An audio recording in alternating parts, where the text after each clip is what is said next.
The growing dependence of an increasing population on rivers, human exploitation of water resources, and its consequences.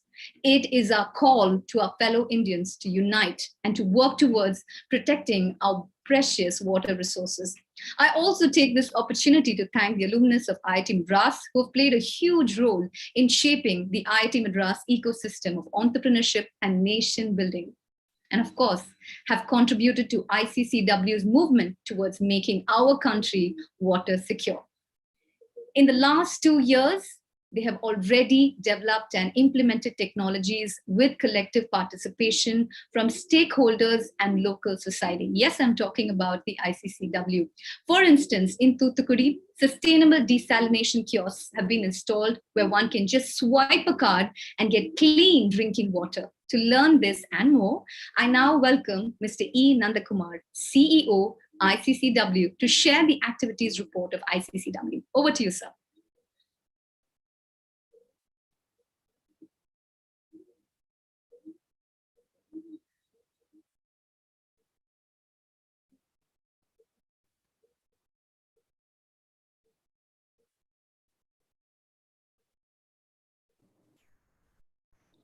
Wish you all a very happy Earth Day and the customary good afternoon, good evening, good morning, wherever you are. This day, 2 years ago, a dream was realized, the dream of Professor Pradeep to create an international center for clean water. Since then, we have received overwhelming response from governments, corporates, NGOs, consultants, and most importantly, our dear alumni friends from around the world. Looking back, it is not surprising, as water is life, and there is no life without water. But it has become, we have reached a stage where water has become very precious, and we have started to fight for it. So our vision is very simple, clean water for all, but it is not easy. So our mission is to help people with an idea or a problem and convert it into a product or a solution. ICCW is a not-for-profit society, not in competition with anybody. We only know collaboration. Before we move on, I would like to quickly introduce our team. We have a governing board chaired by the director IIT Madras and members from the faculty of IIT Madras. We have a worldwide technical collaborators across different countries with whom we correspond and take up projects. We also have our research advisory board of people who we work more closely with. And let me take you through my colleagues, Sripati, Kamlesh, Rekha, Ilango, Radhika, Vishnu, Vidya, PNV Rao, Ganapati, Umang, Marishwaran, Jayanti, Kadambari, Montu, Nagarjuna, Vishav, Narmada, and Ashish. So we started by looking at sustainable startups and trying to scale them. What exactly do we mean by sustainable startups? We looked at these 4 parameters: health, environment, footprint or waste reduction, and economy.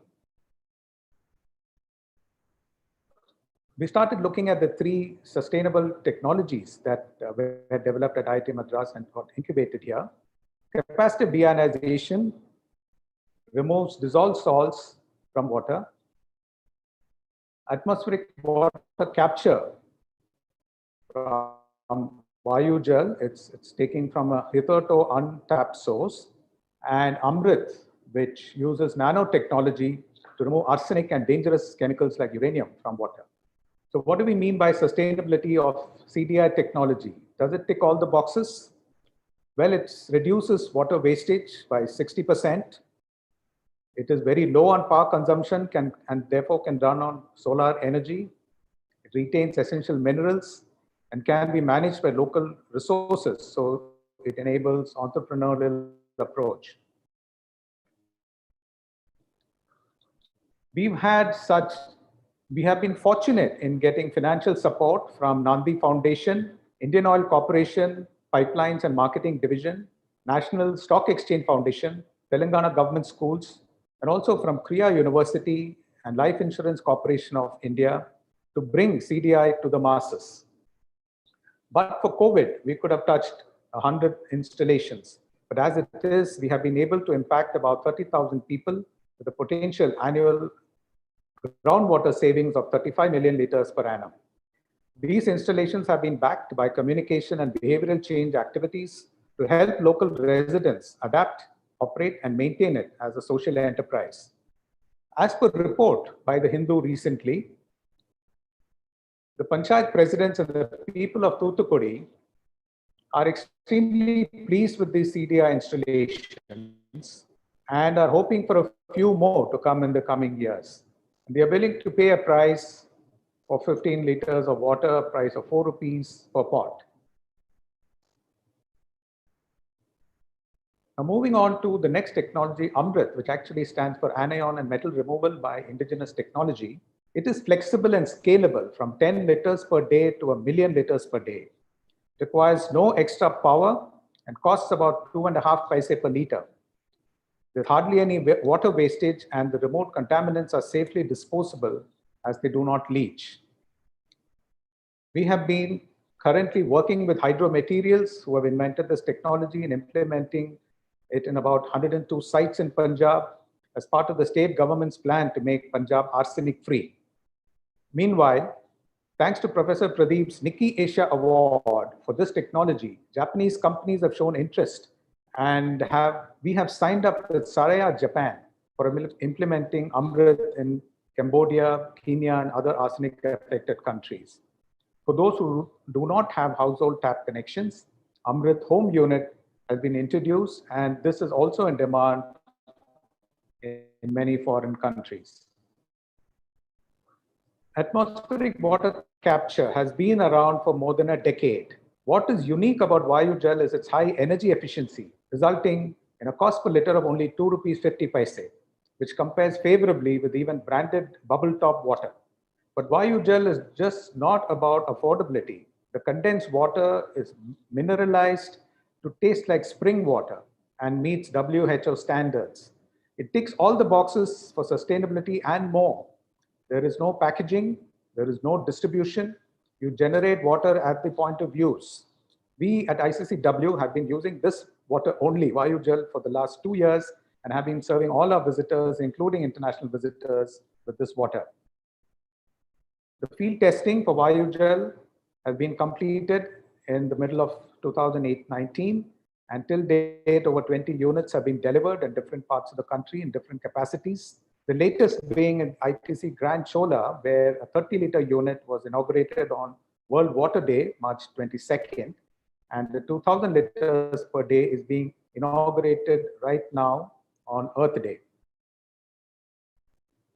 Looking at the infrastructure at ICCW, we have complemented whatever is there with additional facilities to make it a one-stop shop for water research, testing, prototyping, and validation.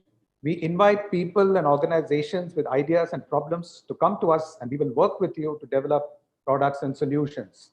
Our ongoing research includes low-cost sensors for fluoride and arsenic, real-time water quality monitoring for households, instant bacteria sensors, and a few more. We are extremely grateful to Sri Ramakrishnan and his wife Nalini, alumni of 1974 batch of IIT Madras, for sponsoring the development of an inline fluoride sensor and the new CDI cell.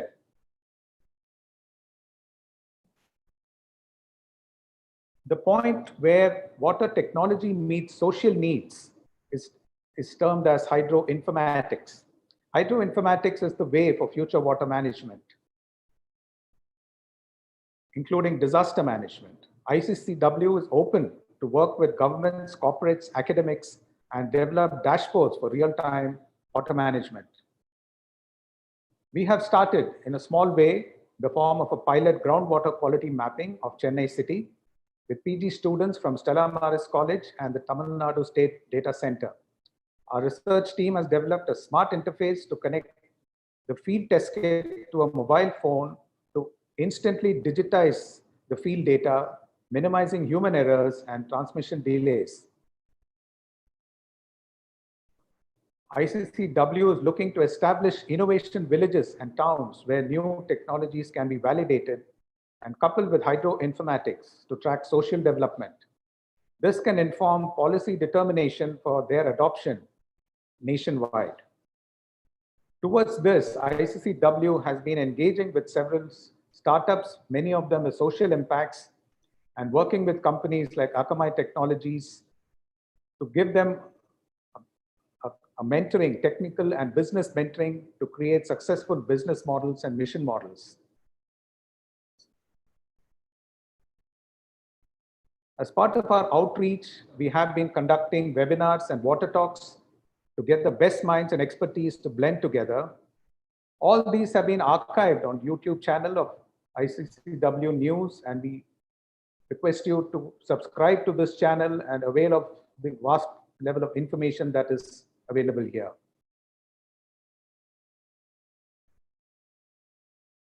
We have been fortunate in receiving some media coverage and are happy that our efforts are getting noticed. Finally, I would like to thank all those who have helped us this far. The screen is not a full representation of the support received, as no screen can do justice to that. As I said in the beginning, water is a concern to all of us, and getting attention and interest has never been a problem. I would like to end by stating that ICCW is your center. Please join us and to make our country and the world water secure. Thank you very much. Thank you so very much. Thank you, Nandakumar sir, for that in-depth report. And joining us right now is someone who has dedicated his life to creating affordable and safe drinking water solutions.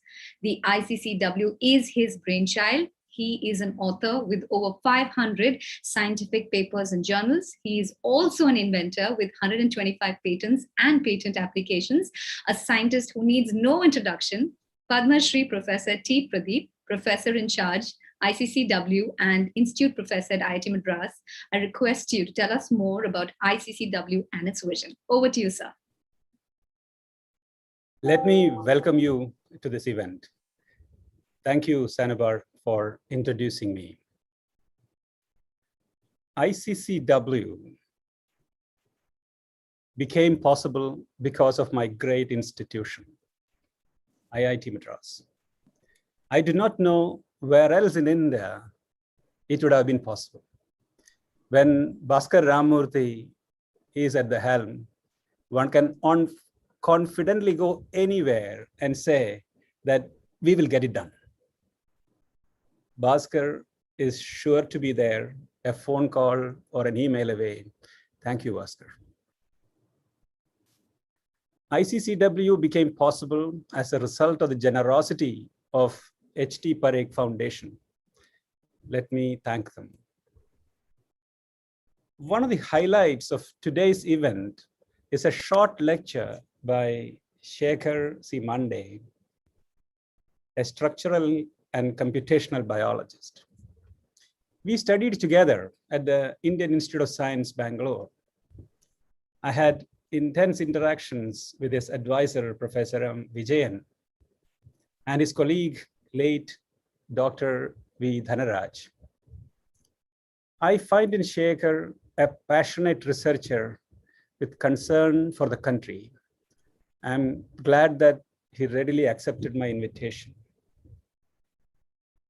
At IIT Madras, our clean water technologies have now touched over 12 million people.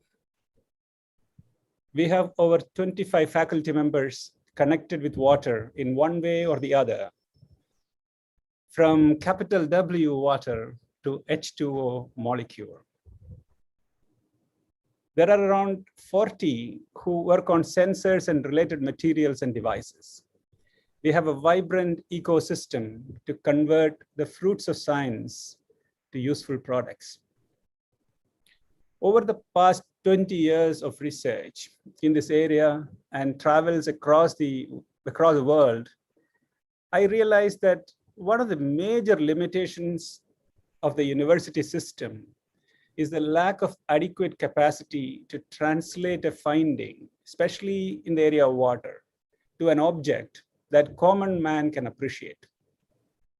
Only then there is investment in the technology and concomitant translation.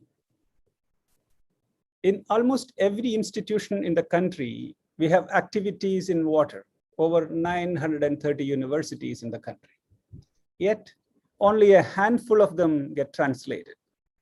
This is mostly because of the lack of an adequately fast interface that can work in the time scale of a PhD studentship.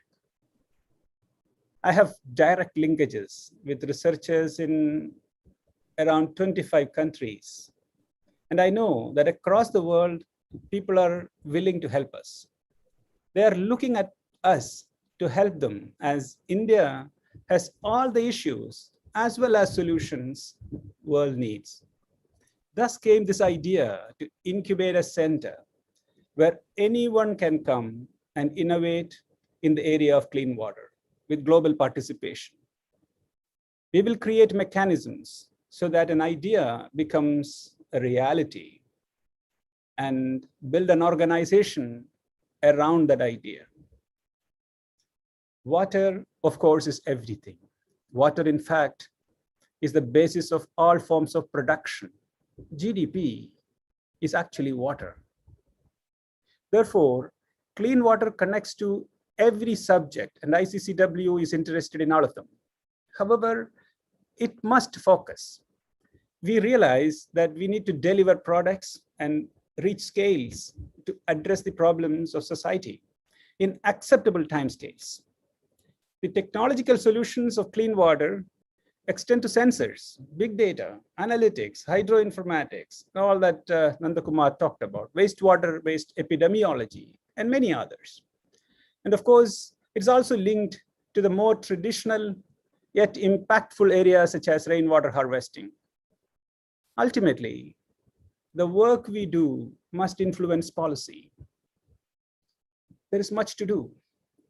I must mention that if you take up water as your passion, your work becomes spiritual. That work touches upon all spheres of creativity, as you will soon see in the form of a music video. In water, all subjects appear and disappear. What a miracle a simple molecule has created. Let me thank Kanix and his team of musicians who made this video possible. ICCW needs your support. Please visit us, spend a few hours at the center and talk to people. I'm sure that you will cherish the visit. I look forward to welcoming you at the center. Thank you.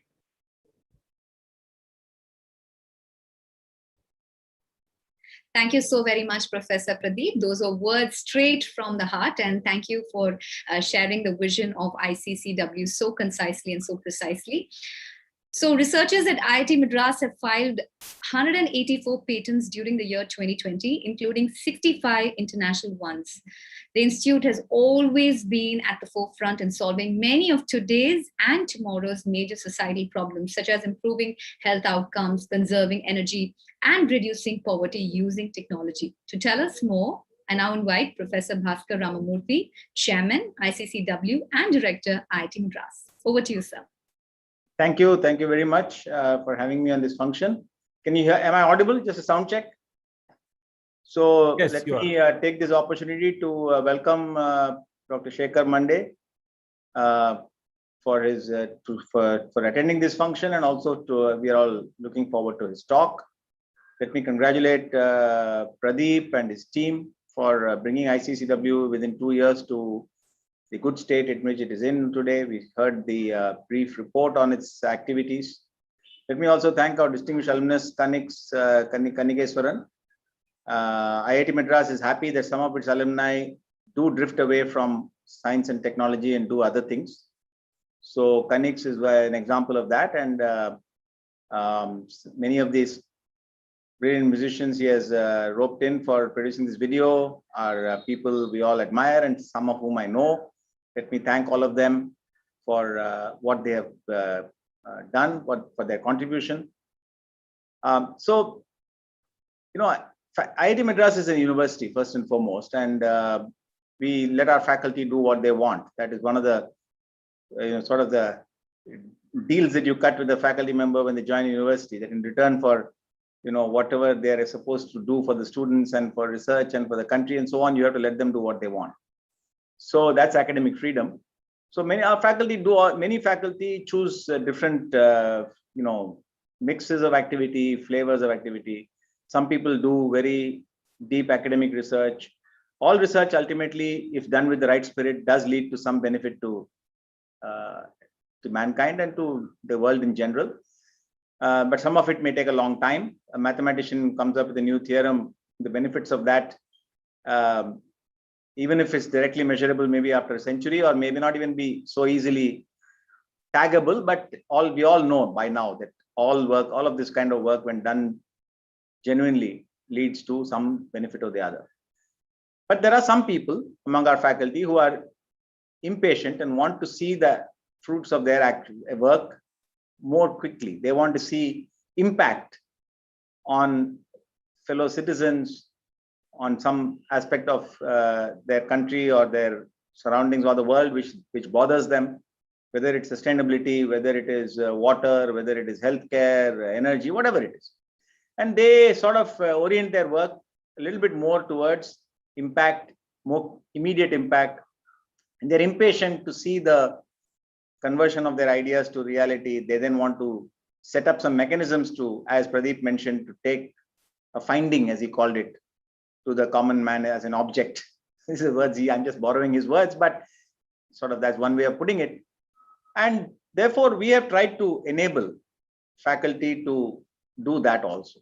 Whoever wants to do it and we help them. Very often, a lot of what we achieve is their own doing, but we help them.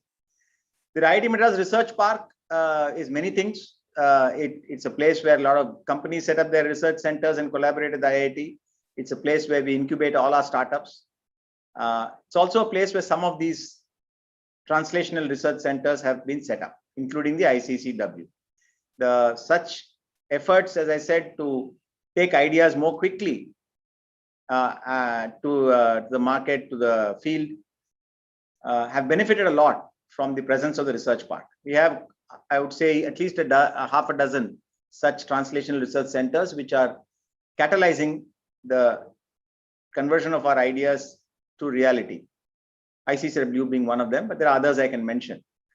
And somehow, as a result of all this, I believe that the number of areas in which our faculty are having more immediate impact, definitely in the country, if not beyond the country, is quite high relative to most other institutions.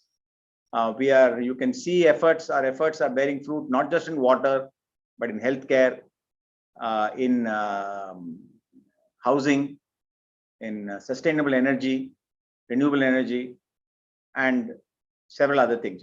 I can mention a few more, but the general trend, it's all driven by individual faculty who want to do it. We don't force people. We don't assemble a team and say IIT Madras shall do this by next year. It's not done that way, because academic freedom is at the heart of the whole thing. But there are enough people who want to do these things, and then others come. When they see this effort in water and somebody wants to work in water, then if they have choice between 3-4 institutions, they'll probably gravitate towards IIT Madras. This is another way in which it grows. So I'm very happy to see the way ICCW is establishing itself. When we think of water and clean water, we saw many examples. Many of them are examples of very advanced chemistry, or maybe even some biology. I don't know what's inside there. But let me tell you that the kind of technologies and sciences that this area water straddles is very vast.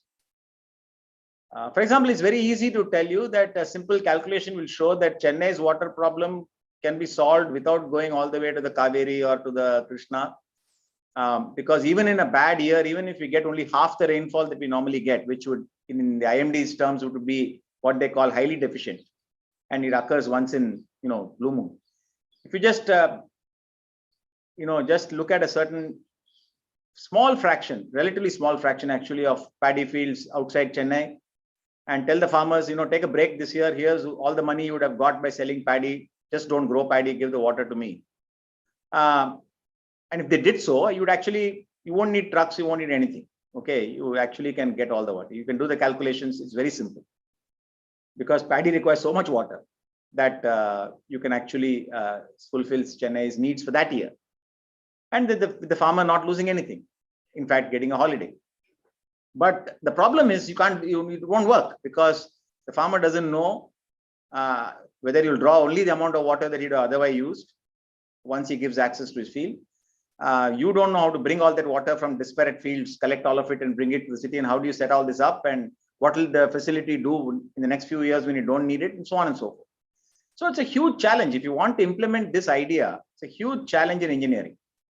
How do you set up rapidly facility to collect such water? How do you guarantee the seller of the water that you're not taking more than what he is sold, and all these things? But this is where the new technologies are now coming in. IoT and everything comes into this. So you may not, this idea may have been thought of 40 years ago, 20 years ago, may have been rejected 3 or 4 times as being infeasible, but you never know when it will suddenly become feasible. So this is not necessarily an area only for water purification or, of course, there's a lot of scope for fancy footwork in chemistry and so on, but there's also an area where you can see a lot of fancy footwork in completely different things, basic engineering, I would say. And it's for all disciplines: electrical, computer science, civil engineering.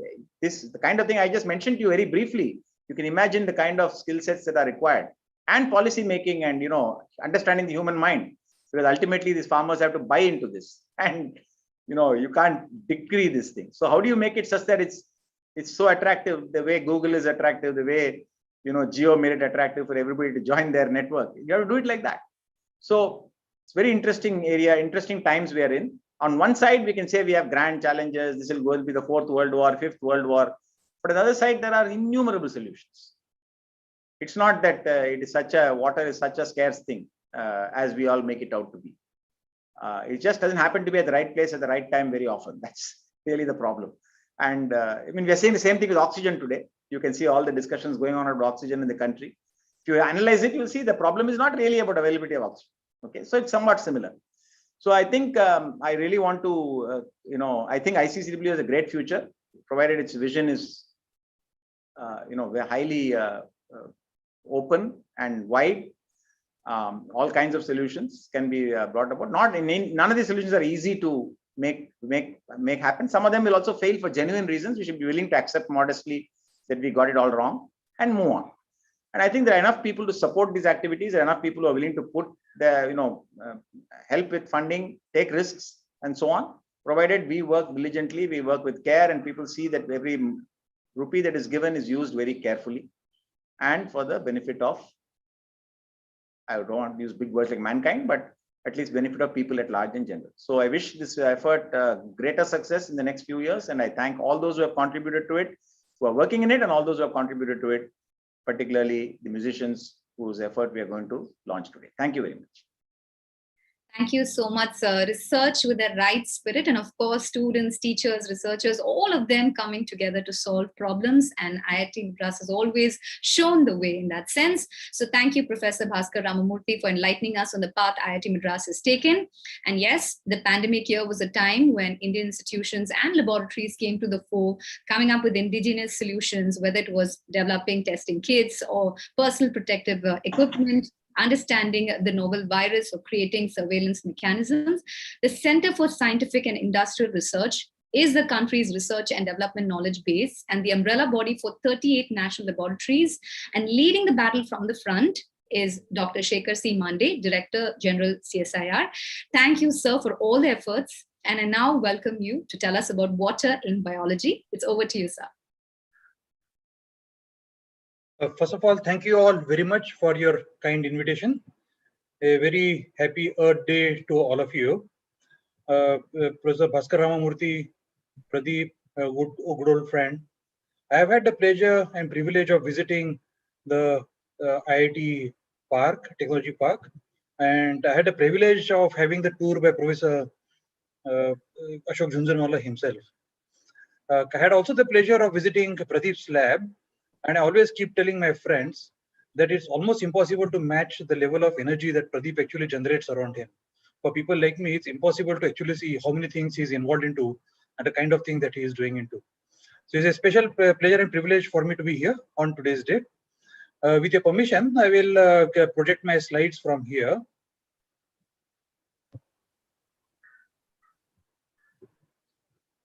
Pradeep, is possible to project the slides? Should be possible, yes. It has been host as disabled.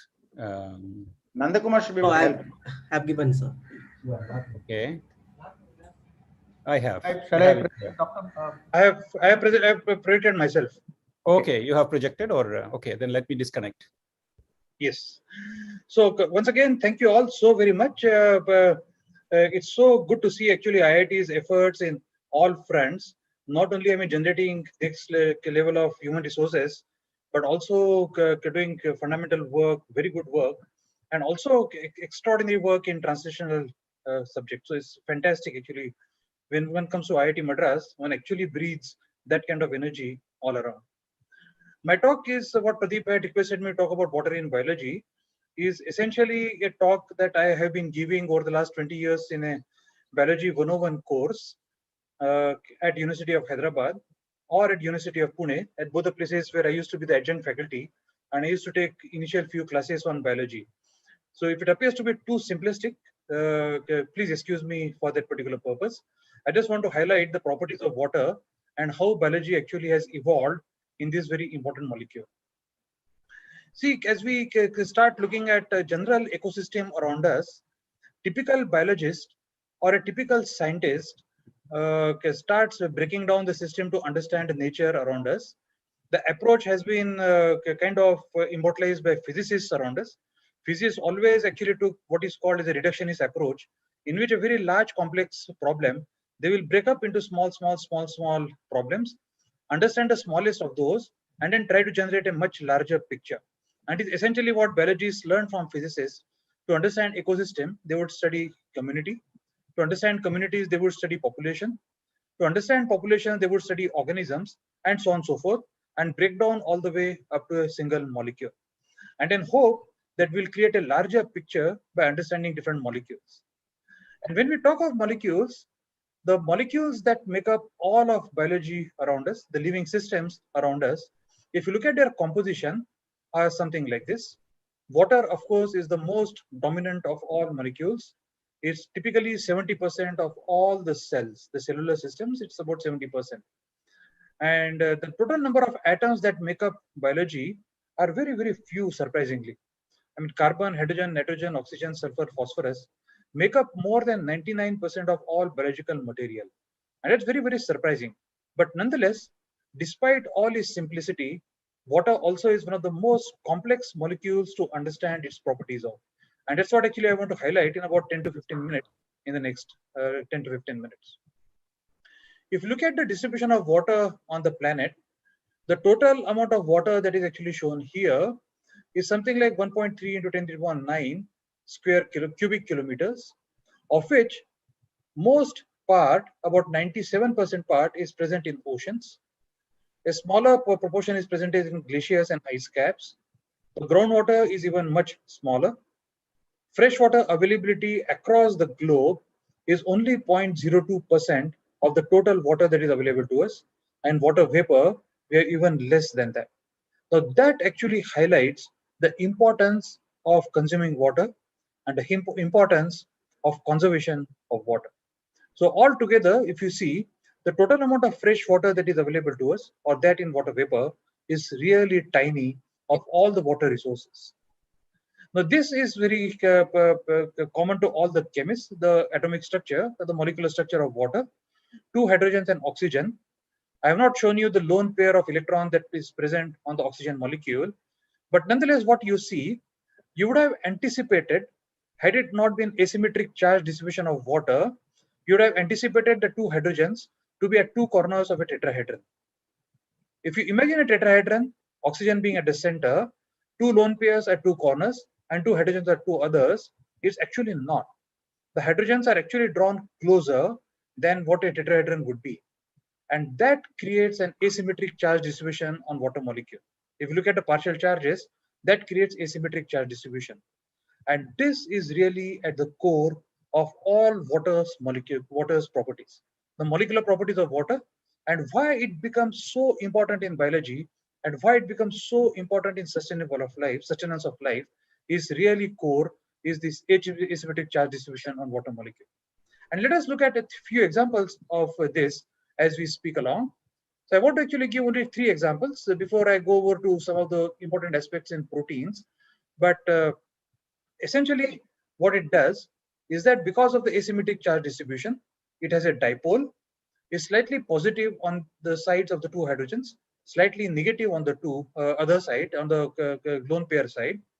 And this actually unequal charge molecule, the water molecules attracts themselves. All the water molecules attract themselves, and that's the reason that they also form drops and all. The water droplets are formed because different water molecules attract themselves, and the droplets, when they start growing, they cannot grow bigger than a particular size because of the surface tension. Now, as water transpires of the leaves, for example, in plants, the cohesion of water molecules, that the attraction forces between them, actually pulls them up through the vessels, these plant vessels. And therefore, water can reach several meters above the ground through the capillaries in the plants. And that's a fantastic phenomenon that happens, and we'll actually come to it very soon. Water also happens to be the only natural substance that is found in all the 3 states. There's the gaseous form, the liquid form, and the solid form at a temperature that are found normally on Earth. Now, this also is an important aspect because we will see how that helps in the sustenance of life in different forms. Firstly, Hi, Shai. Yes, sir. Aren't you joining the event? We are busy, or I've just sent you a link just in case I forgot.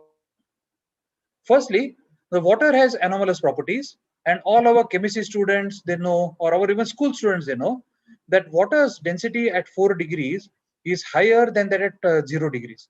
What you see on the right side is the structure of ice, and what you see the water on the left hand side is at 4 degrees. Obviously, more number of water molecules are packed in a smaller volume, and therefore the density is higher at 4 degrees.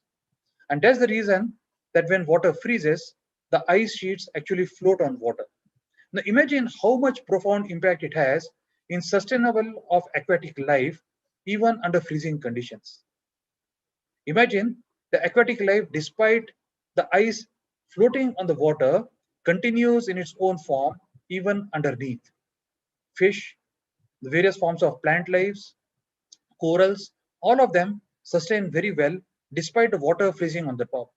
Had it not been so, water would have frozen beneath, and then the life form would have not have been possible to sustain beneath that ice sheet. So this is one of the things that actually happens because of the anomalous properties of water. Secondly, water has a very strong surface tension, a very high surface tension, and that forms the molecular basis of capillary action. And as I said 2 minutes ago, water actually can go from the ground all the way to the top of the tree, several meters above, several tens of meters above, or it can actually pass through tiny blood vessels.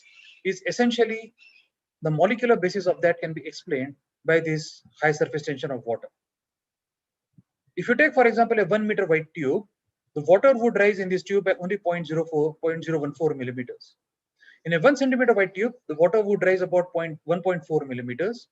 But if you take a very tiny capillary, which is only 0.1 millimeter, water can rise as much as 14 centimeters or about 6 inches. And that's phenomenal. And that's principally the reason that water can rise against gravity all the way to the top. 2 reasons. Water molecules, as they evaporate from the leaves, they attract water from ground to the top of the tree. Number 2, the capillary action allows water to go very fast on the top. The second property of water, that's another important property for sustenance of life, is that it has a very high heat of vaporization. That is, the amount of heat needed to turn a given amount of water from liquid to the gaseous form is very high. That is phenomenal. It's just fantastic.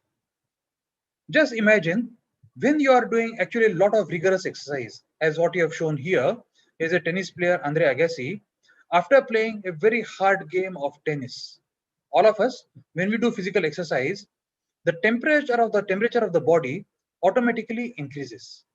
Remember, after a lot of exercise, what we do, the temperature increases in the body. And at that time, it is important to cool down that particular temperature. And one of the most important aspects that water does is that water turns out in the form of sweat on the body, and that sweat evaporates. As soon as the sweat evaporates, it releases a large amount of heat. And as the heat is released from the body automatically regulates its own temperature and it cools down. This is fantastic. The same thing happens if you are not well.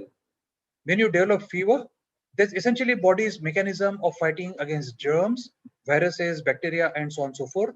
And when the body develops temperatures like 100, 101, 102 Fahrenheit, at that time it is very important to cool down the body. And what many of the medicines like paracetamol do is they make you sweat. And as you sweat, a large amount of heat of vaporization is released, and that offers actually body a natural mechanism to cool down itself. Once again, a fundamental property of water, but nonetheless biology has used in a very, very elegant form.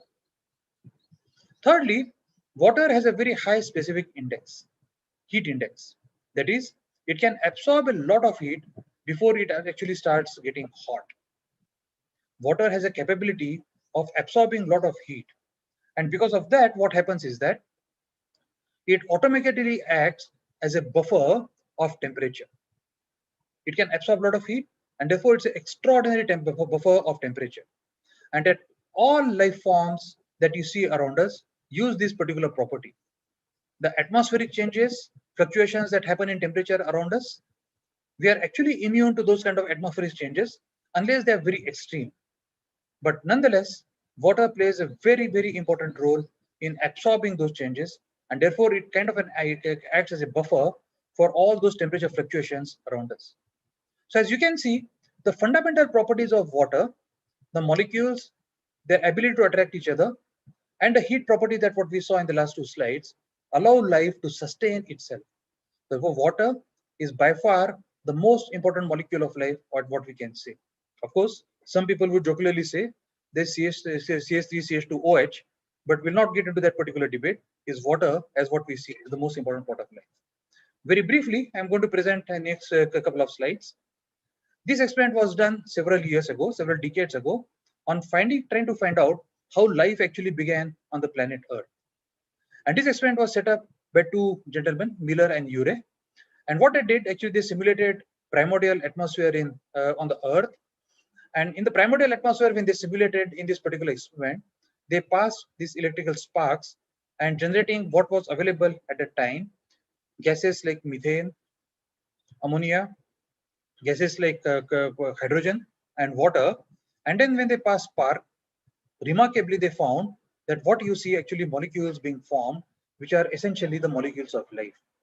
And very briefly, the molecules of life as we know today, which are common across all viruses, bacteria, fungi, plants, animals, and believe it or not, humans, these molecules make up all life forms across what I've said just now. They're sugars, they're amino acids, they're fatty acids, and they're 5-membered ring sugars, what are converted into nucleotides later on. It's just phenomenal. The unity of molecules across life forms is just phenomenal. Sugars are important because they essentially act as sources of energy for all of us. But the 5-membered sugars are also important because they eventually go on forming the information content of life, whether that be in DNA or whether that be in RNA, which is much under discussion these days, the RNA, because of the COVID virus. In the SARS-CoV-2, RNA is the genomic content, while for all other life forms like us is the DNA, which is the life content. But the fundamental molecular unit of that is sugars. The other fundamental unit molecule of life are the lipids, which go on to form cell membranes. And once again, taking the example of SARS-CoV-2 virus, the coat of the virus on its coat is a lipid, which is formed exactly like what actually I've shown you here. And what emerges out of these lipids are the spike proteins in the SARS-CoV-2 virus that has affected the planet so badly on today's day. Lipids have a very, very important role. They protect the contents of the cells from outside to inside. Inside of the cell is very water rich, as I said, is 70% water. Outside of the cells can be fluctuating, and the lipids play that important role of protecting outside of a cell to inside of a cell. Lipids are essentially long chain fatty acids, what I've shown you here. But on one side of them, they have a head group which is more polar and can interact with water on either side. So most of the cells will have a bilayer lipid. On either inside or outside, they can interact favorably with water while protecting all of the molecules inside, acting as a barrier for any of the contents to go in and go out. But the most important aspect of also life, I should not qualify it to be the most, but a very important aspect of life is that all our cells have proteins, and the proteins are the ones which carry out the day-to-day forms and function in our body, or even in the virus. The spike protein that is so much under discussion in the SARS-CoV-2 virus is actually a protein. That protein emerges out of the lipid membrane of the SARS-CoV-2 virus, and it interacts with ACE2, once again under much discussion these days. The spike protein of the virus interacts with the ACE2 receptor of human cell surface, and ACE2 also is a protein. ACE2 is nothing but angiotensin converting enzyme of the second kind, and it actually the spike protein of the virus interacts with the ACE2, and the virus is then uptaken by our cells. So proteins are phenomenally important. Proteins are mostly made up of amino acids, but as we read in the textbooks, they are mostly made up of amino acids. Water also plays an important role in the protein molecules. Essentially, the surface of the protein is studded with water molecules. The core of the proteins is shied away from water molecules. It is very, very hydrophobic. But in some proteins, water also acts as a structural molecule as shown in this particular example. And such water molecules now would be found to be conserved across the same family of proteins that I have shown you here. The structure that I'm showing you is one of the oxidorreductases in Mycobacterium tuberculosis that my laboratory solved some time ago. But this protein is present across all bacterial forms, across all the plant forms, across all the animal forms, and also in humans. And in all of them, this protein molecule is conserved at this particular site. So the water molecules also play a very important role in proteins. Water molecules also play an important role in allowing the ligands to bind to the protein surfaces. Proteins don't act in isolation. They interact with everything around us. They bind to a variety of ligands. And the ligand that I'm showing you here is a sodium ion. But as you can see here, the sodium ion, the ligating entities are 4 different protein entities shown by arginine 73, serine 72, serine 60, and cysteine 64, but also 2 water molecules. So the water actually plays important role in every aspect of life form, whether be it proteins, whether be it the genetic material that is nucleotides, whether be it lipids on 2 sides of the membrane, or anything that you think of in life form, water plays a very, very central role. I just want to show the last example of my talk is that of how the lipids protect cells from outside to inside, and how any molecule cannot cross this lipid barrier very easily. The fundamental question therefore would be, then how would cells obtain their nutrients from outside? Or when cells require particular entities such as potassium ions or sodium ions, how would that be transported across the lipids? I told you lipids are extremely hydrophobic, and therefore they would act as a great barrier for any electrically charged particle to go from inside to outside, especially ions such as potassium and sodium and calcium. But nonetheless, our cells do require such ions. And what you see here is the structure of a potassium ion channel that eventually became the subject of a Nobel Prize about 20 years ago. And how the potassium ions are actually transported across the lipids is a very, very interesting and a very interesting structure. And what you see here in purple are the potassium ions that are being transported across this channel. What you see, the colorful ribbons, are essentially the channel structure, which is a protein, the potassium ion channel structure. What you see in the purple, in the vertical form, purple dots are the potassium ions. But also you see sandwich in between is a water molecule. Oxygen is red, and the 2 hydrogens are white in that particular respect. So essentially, water enters the channel in a hydrated form, or rather the potassium ions enter the channel in a hydrated form, and the dehydration and hydration of potassium ions essentially drives the transport of potassium across the channel.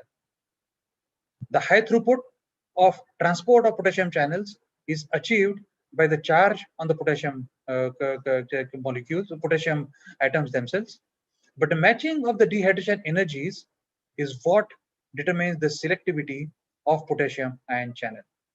Remember, there is a potassium channel, there is a calcium channel, there are sodium ion channels, but all of them have individually evolved to transport only one kind of ion through them. And that high selectivity is determined by the dehydration and hydration of potassium as it enters into the channel.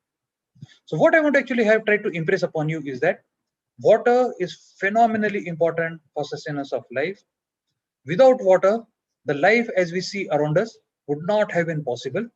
And therefore, it becomes very important on the Earth Day to remember that is our duty as collective duty of all of us to conserve that particular water. I hope I have not bored you with very, very basic facts that I've seen. This is essentially the biology 101 talk that I give to students whenever I have been in different universities. And I do hope that I have tried to impress upon you that water is extraordinarily important. And thank you, Pradeep, for taking this message to the general public. And thank you for the phenomenal work that you are doing in IIT Madras and at ICCW. Thank you all very much. Namaskar. Thank you so much, sir. Well, I never thought I'll see Andre Agassi being used to explain water. That was so interesting. Thank you so very much. Thank you, Dr. Shekhar C. Mande, for that fantastic walkthrough in biology. Now, the moment we've all been waiting for is finally here. But, it's tradition, it's culture that when we kickstart something, we have the invocation song. And to do the honors, we have someone very special with us. I don't know how to address her because should I call her Your Highness? The Queen, because she's an absolute authority in music. Padma Shri Bombay Jayashri ma'am, Vanakkam. Welcome, and yes, go ahead. Please do us the honors with the invocation song.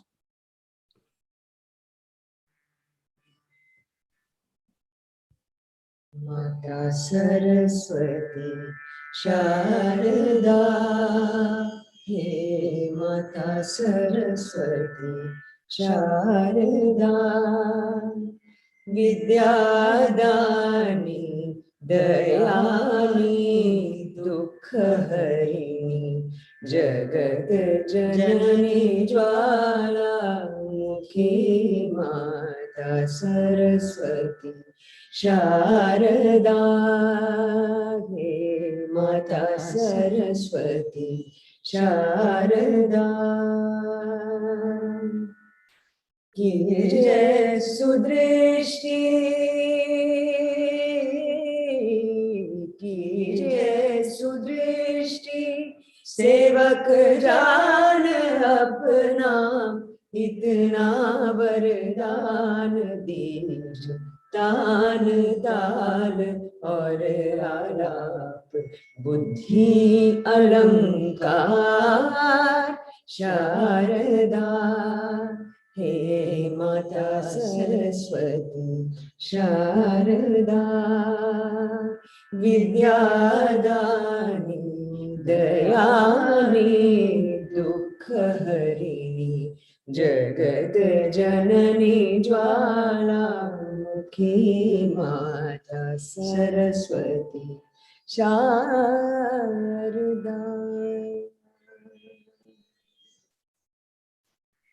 Thank you so much, Bombay Jayashri ma'am. Thank you, Amrit. It was truly divine. Thank you so very much. And also, it's time to talk about the making of the video that we're all about to see. And to tell us more, we have Dr. Kanekeshwaran, a visionary musician, composer, and music educator based in the United States, known for his pioneering work in building and nurturing Indian American choral communities and for creating a new repertoire of choral and orchestral work based on ragas. He is a graduate of IIT Madras, BTech batch of 1984. He's a recipient of the Distinguished Alumnus Award from IIT Madras in 2019. And all of his musical creations are centered on the message of interconnectedness and universal peace. So it's very beautiful. It was actually a conversation between Mr. Nandakumar and Dr. Kanekeshwaran on the 35th reunion of the 1984 batch of IIT Madras in Puducherry that sparked the creation of Rivers of India stage performance. Dr. Kanex created the music in the early months of 2020 He then visualized a digital version of this concert in the light of the global pandemic and reinitiated the conversation with Mr. Nandakumar. Once the idea of a musical video was finalized, he brought in Kalai Mamani, Sai Shravanam, a well-known Indian music producer, to record and produce the music. And this is the fourth project that Sai Shravanam is working on with Dr. Kanix. And the last 6 months have been intense with collaborative activity across continents using technology. And of course, the entry of celebrated Indian musicians who've lent their voices and the ambassadorial presence to this project. Of course, we have Bombay Jayashri ma'am and Kaushiki Chakraborty. So Dr. Kanix, what was your vision for Rivers of India project? First of all, thank you for such kind words and for the great introduction. So the vision for the project, see, water is the elixir of life. We refer to water as Amritam, the opposite of Mrityu, immortality, life, energy, sustenance, and everything. So 2/3 of human body is water itself, nothing else. And I've themed a few of my productions in the past with the water-centric messages. I did one in 1996 called The Blue Jewel, which speaks about environmental awareness using music and using mixed choirs. And then also wrote something called the Malhar Concerto, which was performed at the during the World Water Day celebrations in Singapore a few years back. So when Nandu and I met last year after a performance of Chitram, a portrait of India, on Jan 1st on campus here. So I suggested, hey, why don't we do a production to create water awareness on a very large scale? And then that idea sparked a lot of interest in our batch. But then when I came back to the US, I started composing the music and composed the invocatory piece. And the idea was to look at rivers as the source of life, because all civilizations have sprung up on riverbanks. So how do you show that using music? So so this would be the opening song for a long production that tells a story of water. That's what I had in mind. So I composed this early last year and even taught it to a whole bunch of people. And then the pandemic started. Then I continued teaching this virtually to many people. And then in June is when I called Nandu and said, hey, how about producing this virtually, at least as a single video? Maybe something like Mile Sur Mera Tumhara, where this song is sung by people from all over India, celebrities from all over India, and then one after another, and the message would be communicated and rivers would be celebrated. And Nandu jumped on the idea. I'm so happy and grateful for that support. And then once we discussed the idea with Professor Pradeep, he said, why don't you even show the story of whatever you were talking about for a full-length production, the adoration of rivers, the holding of rivers in reverence, and then taking it to the stage of overuse and environmental pollution and things like that, and finally a message for hope when we come together. So, it's a challenge to tell all this in 6 minutes. So, so the whole thing is done using 2 ragas. One is, and I'll come to that in just a bit. So the key things here are many keywords: are reverence for rivers, are the overuse, the consequence, the course correction, hope, collaboration, awareness, people coming together, and so many keywords, and all to be expressed in 6 minutes through music and visuals and captions. So, but the key thing here is calling out rivers by their names, and that's what you're going to see in this music. Okay, beautiful. But you know what? This is off syllabus. Most of the rivers in India are named after women, isn't it? Most of them. The Brahmaputra, I think, is an exception. Other than that, and I've always wondered about Brahmaputra. Why is this, even during school days, why is it not an Amma? So I never got an answer to that. So. Right. Yeah. No, we're not gonna, force you to answer that question. It's just, completely off syllabus, like I mentioned. But do tell me, what are the unique aspects in this song, sir? Yeah, I'll do that. But just out of curiosity, I'm just going to mention this. Adayar is right next to us, right next to campus. I don't know what the full meaning of Adayar is, but I don't know. I'm not, the female component of it doesn't strike me right away. So we've got to look into the meaning of that. Kuam, of course. And yeah. So the main components are, see, the thing is, like I mentioned right in the beginning, rivers need to be called out by name. So till you know the names, you will not be able to relate to them. So the opening line of the composition itself is inspired by a Sanskrit sloka, which calls out the 7 major rivers of India: Ganga, Yamuna, Saraswati and all that. So that is how the whole song begins. And as I started writing it, it immediately fell in a 7-beat cycle. And the moment I thought of it, I could sing it only in the raga Yamuna Kalyani and not anything else at all. So that's how it fell in place. And then I started looking up the names of rivers that I knew and the names that I didn't know, and they all fitted in. You know, in Tamil, we use the phrases Edigai and Monai. In Sanskrit, we use words like Antyakshara Prasam and all that to indicate the alliteration of lyrics. And all that fell in place while I was writing it. And when singers sang it with me, as I taught it to choirs of singers here, everybody said, okay, this suggests a flow. This almost feels like we are flowing with the river. So that, and then once I had my conversation with Professor Pradeep, it's like, we have to show this tension in the music. Everything cannot be sweet because we're trying to tell the story of what's happening, what reality is. So I introduced a change in raga all the way from Yamuna Kalyani to Kiravani, and there's a lot of tension in that, in the humming that goes on there. And then there is hope. And there's a pause and a complete change in there. Then how do you dramatically show that? Then here's where our ancient lyrics come into come in and give their hand to support us. For instance, I picked the line Nadandai Vari from Silapadikaram, which is written almost like 2000, maybe 1800 years ago. And then it comes a dramatic part where we get singers from around the world, about 50 of them, to come on screen and just sing one line together. There's a change in key. And it's dramatic. And then we show what is possible when people come together. And that's when visuals of ICCW come into the picture and all that. So it's pretty exciting. So we are crammed together a lot of matter, musically and otherwise, into 6 minutes. And I want to particularly thank first the singers who lent their voices to the project. They made a huge difference. Bombay Jayashri, Amrit, and Kaushiki and her son, Rishith. And I should thank Sai Shravanam for collaborating on this project and suggesting the idea of reaching out to Bombay Jayashri and Amrit and to Kaushiki and Rishith, because initially it was going to be a galaxy of singers, and I think the impact of it would have been lost if we had taken that route. So thank you, Sai, for that suggestion, and also for layering the project with layers of percussion to show the difference in different lines and all that. So Sai, people refer to Sai as by various titles like sound engineer, music producer, and so on. But the way I would like to refer to him is as a soundscape architect. I think that's how he should refer to himself from now on. So thank you, Sai.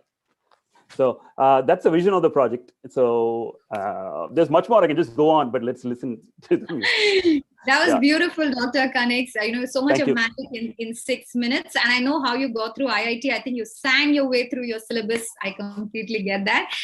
Moving on, we have Kalaimamani Sai Shravanam with us. So Sai, the project took more than a year. There's a lot of back and forth. Tell us about the unforgettable experience of putting this together. First of all, namaste to everybody here on screen and to the panel. I would like to thank Kanix sir and IIT Madras, Mr. Nandu, for giving me an opportunity to do this beautiful song. I have always loved working with Mr. Kanix because his melody is very soul touching. Whatever he does is simple, but it communicates very, very well. I've worked with very many composers in the last 18 to 20 years, but every time I listen to any composition of Mr. Kanix, right from my son who is 10 years old to my father who is 75, they all come and listen to the song. So that's the purpose of music, something that should reach someone, and Kanix has that magic in him. So even this song has the same. When he had discussed this with me and he said all of these artists must come together and it should be a galaxy of artists, I was truly overwhelmed by the amount of videos that were coming out with hundreds of artists during the pandemic, putting various content on YouTube, and everybody had a reason to produce videos for welfare. When he specifically talked about rivers, I thought rivers was telling me stories of generations. It has seen the most number of generations. Nobody has seen as much as rivers. So I thought to myself, there's always been videos where you have father and son or musicians of father and son performing. I've never seen mother and son. It's a very, very rare combination of mother and son singing, and it's a beautiful way to depict musically generations. So instantly I had Srimati Bombay Jayashri, who is here on screen, namaskaram, who is when I called them up, the greatest blessing to me was instantly everybody said yes, they would do it. And I was pondering on who should I use for North India. If I just use a South Indian musician, probably we need to travel to the north as well, because Ganga, Yamuna, Saraswati, Pampa, so many names are coming. So I should at least have North and South Indian music. And I reached out to Srimati Kaushiki Ji. And when I instantly told her that this is my vision on creating the song, she said, yes, I would love to sing. And I would say the success of the song is because of the willingness of these artists to participate, their goodwill, their goodness, their fantastic singing and wonderful composition. My job was to put everything together, have a great vision that has to be executed. And I hope I've done a good job in this. You all should listen and let us know how you all feel about the song. It was a phenomenal experience, and I hope that we continue to keep doing such work. Thank you. Thank you so much, Sai. You've put a lot of love and passion. We can absolutely see that. And of course, Padma Shri Bombay Jayashri ma'am, thank you so much for doing this. But I'd like to know how special was it to sing about the rivers of our country? How was it experience? Like Dr. Kanix and my good friend Sai mentioned, this is a moment that we all need to come together even more to celebrate the earth. Today happens to be Earth Day, to celebrate our source of life, the elixir, the Amritam, the water bodies, the rivers. And for me and for Amrit, it's a blessing to have worked on this song, so beautifully created by Dr. Kanix, so wonderfully executed by Sai Shravanam. Also, it's an extra blessing that it's for the first time that Amrit and I have been together in expressing ourselves musically. So it's a huge blessing, and I really hope that the efforts of everyone and the blessings of IIT and everyone involved in this helps us to reach the message far and wide through this music video. I'd just like to say I'm very, very thankful for including us in this project. Fabulous. Also, ma'am, as a celebrated artist, you've been part of so many productions. How was this being part of this composition? What are your thoughts on this composition per se, as a song, as a vocalist? How do you feel? The music instantly flowed in and outside me. The way the words, the mention of all the rivers, everything flowed, and it like seemed to merge already during the creation. It's always wonderful, like I said, to work and hear Dr. Kanix's beautiful musical creations, and it's extra wonderful when Sai Shravanam puts it together. I can only say I'm really thankful for this blessing. All right, and finally, Dr. Kanix, after 37 years of graduation, creating something for IIT Madras. The beauty of this project is, people just spoke to each other, virtually connected, sent emails, and somehow they created this so beautifully. So yes, your thoughts on that, Dr. Kanix?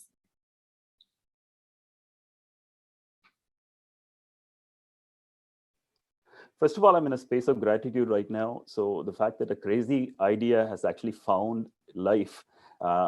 Thank you, everyone. Thanks. Thank you, all my batchmates. Thanks, Nandu. Thanks, ICCW. Thank IIT for actually making this a reality. Thank all the artists and all the collaborators. But there's something I want to say here. When I was on campus, I used to visit my aunt, my Perima, and she asked, "Oh, do you live in a hostel?" Yes. Oh, hostel Perannada, what's the name of your hostel? I said Saraswati. Oh, Saraswati. So are the other hostels named Pillayar, Murugar or something? No, Illa Perima. No, it's not that the case. Then what are the other names? So first of all, I was thrilled to think that somebody of that generation was actually thinking of other hostel names. And I said, no, they are all named after rivers like Ganga, Yamuna, Godavari, Saraswati, and all that. So it's such a thrill to see the names of all hostels appear in the song. So it's like almost like going back. So Ganga, Jamuna, so Saraswati is always Saras to us. Godavari was always, is always Godav. And of course, we have Narmada, Tapti, Krishna, everything is in this song. So it's like, so this is like IIT Madras coming alive. The campus itself is coming alive through the song. That's an extra measure of satisfaction and gratitude that I have while we bring this song to life. Oh, Thank wow. you. Yeah. Beautiful memories indeed. Thank you. Right. So the thing is, one more very special aspect of the song is a lot of family members of the IIT alumnus have also sang in this composition. So that's the thing about the alumnus, coming together as a family, always together. So without further ado, it's here, ladies and gentlemen, the moment that we've all been waiting for to watch the magic that is Rivers of India. Thank you.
Bhagirathi Kabini Sharavati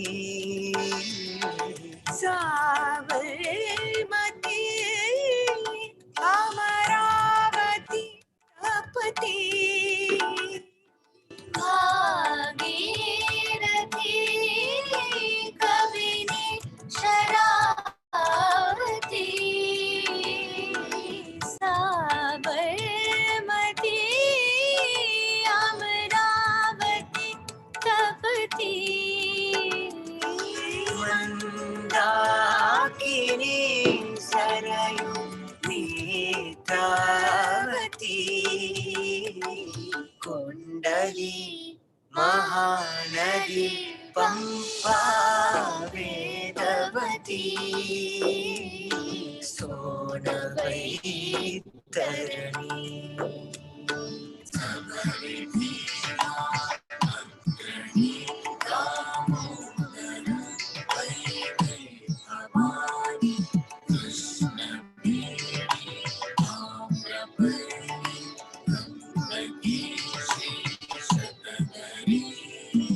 Ganga Yamuna Ganga Yamuna Ganga Yamuna Ganga Yamuna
നടന്തായ് വാഴി ജലേ അസ്മിൻ സന്നിധിം കുരു നടന്തായ് വാഴി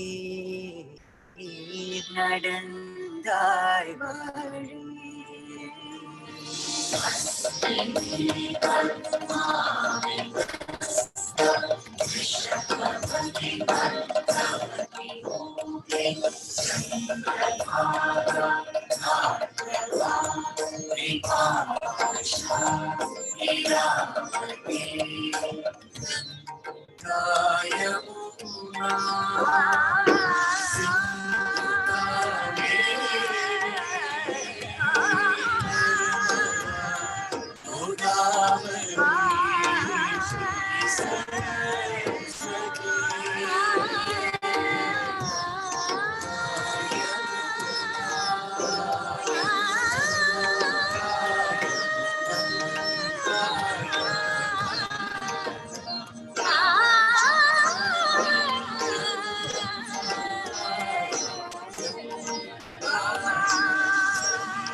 That was absolutely beautiful. If we can, a nice big round of applause. I know this is virtual, but still it would be wonderful if we could all give a fabulous round of applause. Unmute yourself. Come on. Take a bow. That was simply fantastic. So, ladies and gentlemen, Thank you all. I appeal to you, please use the hashtag ICCW, use the hashtag Rivers of India, share this widely. This is a call for all of us to come together and to save the rivers of our country. And of course, don't forget to visit iccw.world and let's make our country water secure. And for the thank you note, I invite the CEO of ICCW, Mr. Nandakumar. Over to you, sir. Yeah, thank you, Sana, for handling this show so well for us. And it is time to now thank everybody from Dr. Shekhar Mande for having made it possible today, despite his busy schedule, and sparing time with us to share his insights on water and biology. I thank Professor Bhaskar Ramamurthi for gracing the occasion and sharing his thoughts and advice and encouragement and the kind words he had for us. Heartfelt thanks to Srimati Bombay Jayashri, Sri Amrit for taking time out to participate today. And along with them, Srimati Kaushiki Chakraborty, Master Rishith. We thank them all for their outstanding rendition of the lyrics of the Rivers of India. We're extremely grateful to them for taking time out during these challenging times for recording the audio and video on different occasions. A big thanks to the IITM alumni community who lent their voices and videos to the chorus. Many are overseas and their connection and commitment to India is very touching. Thanks are also due to IIT alumni and others who contributed in their own way to find resources to make this video possible. Thanks Lata Venkatachalam and the team of IITM Alumni Association for coordinating the publicity and hosting the event and the video on the IITM YouTube channel. I suspect that because of the link, the audio was okay, but the video may have been cracking. I would invite all of you to see it on your own screen directly from the IITM YouTube channel subsequently. It's now available for all to see, and please do circulate it widely. I must make a special mention here to my ex-colleague, our Sundar, Secretary of Hamsad Dhwani, and my batchmate, Mazhar Kamran, who are not there today, but in the early stages, they were involved in this project and gave us valuable tips and suggestions that have made some impact on the final version. Thanks to Bharat Vikram, Joy Kerr, and their team for stunning videography and editing. A person I cannot thank enough is Sri Sai Shravanam, who took command of the video the moment Kanix entrusted it to him. He has been patient in answering my silly questions and anxieties and creating a masterpiece that has elevated our rivers to a sacred level where they belong. I have seen many of Kanix's performances, but this time I got an opportunity to work closely with him. It is a revelation to see his dedication, the music scholarship, attention to detail, and the artistic excellence. Thank you, Kanix, for this and for the spellbinding video. Finally, a million thanks to all those who attended the event live despite possibly odd hours. Thank you for your time and attention. Request you all to visit our webpage and participate, contribute in any way you choose. Every contribution you make, however small, will go a long way. As they say, little drops of water make the mighty ocean. Thank you very much. Thank you. Thank you.